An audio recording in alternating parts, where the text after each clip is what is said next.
ব্রাহ্মণবাড়িয়ার আশুগঞ্জে ট্রাফিক পুলিশের দায়িত্ব পালনকালে শিক্ষার্থীরা একটি রিভলভার, গাঁজা ও ফেনসিডিল সহ ৫ জনকে আটক করেন। পরে তাদেরকে সেনাবাহিনীর কাছে হস্তান্তর করা হয়।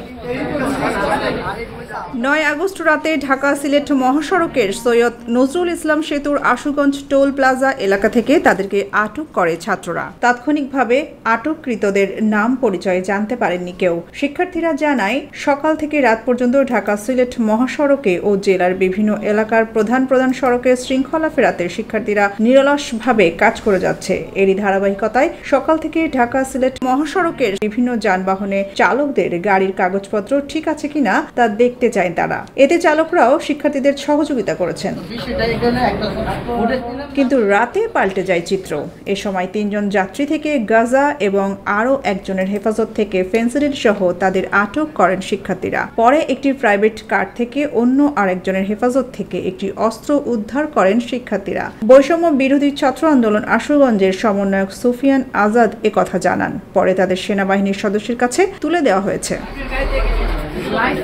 সোনিয়া খান, খবর সংযোগ।